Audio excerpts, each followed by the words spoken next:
Robbi Valley, an occupational therapist with the Montgomery County Board of Developmental Disabilities Services. We're going to be talking about when picky eating has gone too far, part of the choosy chompers discussion we've been having. It's presented by PACE Early Intervention, a program of the Montgomery County Board of Developmental Disabilities Services, a human services levy-funded agency. I want to talk about the difference between an average picky eater and what we consider an extreme picky eater. There are average picky eaters and selective picky eaters. Picky eating can be a normal part of childhood. Selective picky eaters or extreme picky eaters usually need the help of a feeding therapist to make progress towards eating new foods. Feeding therapists are specialists, typically speech or occupational therapists, who help families with more severe eating issues. Eating for selective eaters can be a serious problem for the child and have a big impact on family life. General feeding advice does not apply to selective eaters. They'll eventually eat when they're hungry, is what we usually hear from those well-meaning relatives or friends.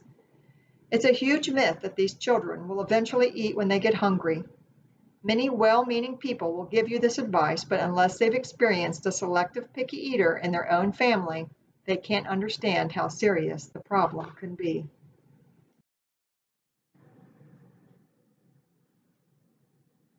Average picky eaters eat 20 to 25 foods on a regular basis. They eat at least a few fruits, vegetables, carbs, and proteins. They can occasionally be coaxed to try new foods.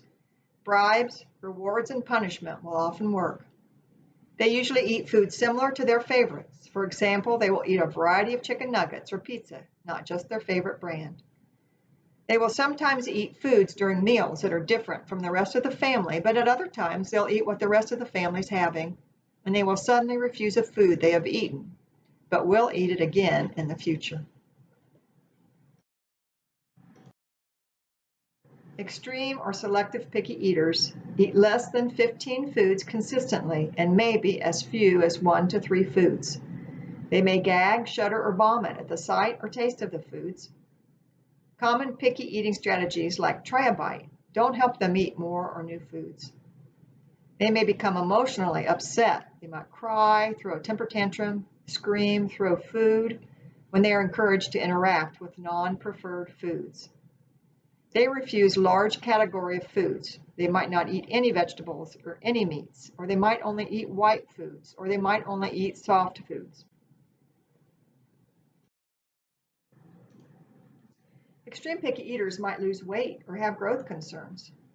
They seem to have some sensory issues with food, the way it smells or looks, feels, sounds.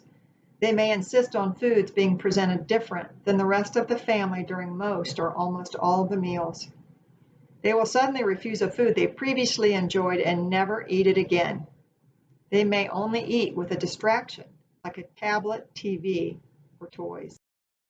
The source for this information from this presentation is from yourkidstable.com. It's a national blog written by Alicia Grogan, an OT with Picky Eater Kids. She's got great information on picky eating and also sensory on her website. Please check it out for more information on these topics.